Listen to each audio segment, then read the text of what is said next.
Vous êtes sur Info Live TV, les informations vous sont présentées par Benny Sambert.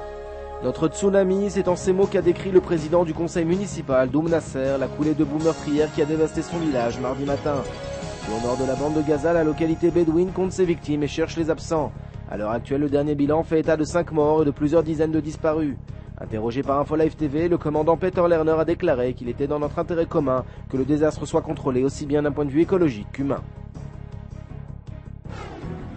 Tony Blair a haussé le ton mardi à propos des 15 marins britanniques capturés par l'Iran dans le Golfe, avertissant qu'on entrerait dans une nouvelle phase en cas d'échec des efforts diplomatiques pour leur libération. Londres réclame la libération immédiate et sans condition des 15 marins. Nouveau succès pour le missile Hetz, le système israélien de défense antimissile a de nouveau été testé ce lundi. Ce 16e essai avait pour objectif de tester les capacités de vol de l'engin ainsi que son système électronique. Cet essai est un pas supplémentaire vers la protection du ciel israélien contre les attaques aux missiles à longue portée. Condoleezza Rice a présenté mardi dans la matinée une proposition de relance du processus de paix au cours d'une conférence de presse qu'elle tenait à Jérusalem. Cette conférence intervient après une série de rencontres avec des dirigeants israéliens et les dirigeants palestiniens dans le cadre d'une 3e visite officielle dans la région. Ehud Olmert et Mahmoud Abbas ont convenu de se rencontrer sur une base bimensuelle dans le but de construire un nouveau terrain d'entente entre les deux parties. Le chef du bureau politique du Hamas, Khaled Mashal, en tournée en Afrique du Nord, a déclaré lundi que son organisation n'avait pas abandonné la lutte armée contre l'État hébreu, promettant à Jérusalem un second round dans l'intifada débutée il y a 7 ans et qui, selon lui, relève du succès. Un mot de météo avant de vous quitter. Les fêtes de Pessah sont chaque année accompagnées du retour des beaux jours. Or, la fin du mois de mars en Israël demeure maussade avec des précipitations importantes et des vents violents.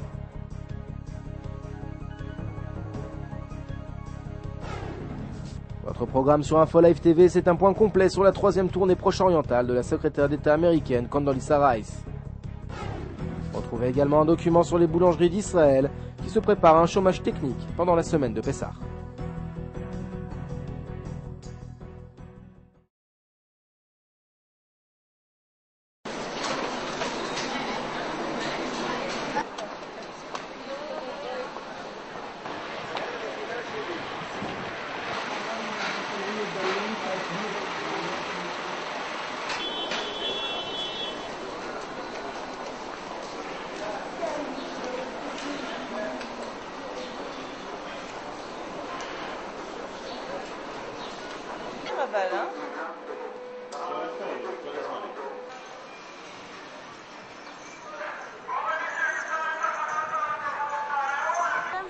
עכשיו פה.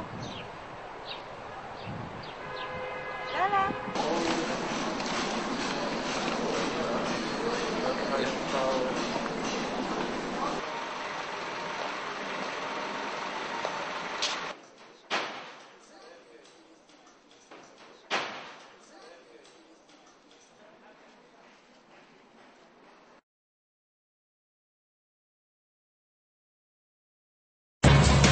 Aujourd'hui, le monde entier parle d'Israël. Mais qui parle d'Israël au monde entier, en temps réel, en 4 langues et en direct de Jérusalem? Infolive.tv, la première chaîne de télévision internationale israélienne. 24 heures sur 24, 7 jours sur 7, suivez de l'intérieur l'actualité d'Israël et du Moyen-Orient. Des reportages, des interviews, un grand journal et des flash infos en images dès que l'actualité l'exige. Infolive.tv, votre regard direct et vrai sur l'actualité d'Israël. Retrouvez Infolive sur internet www.infolive.tv.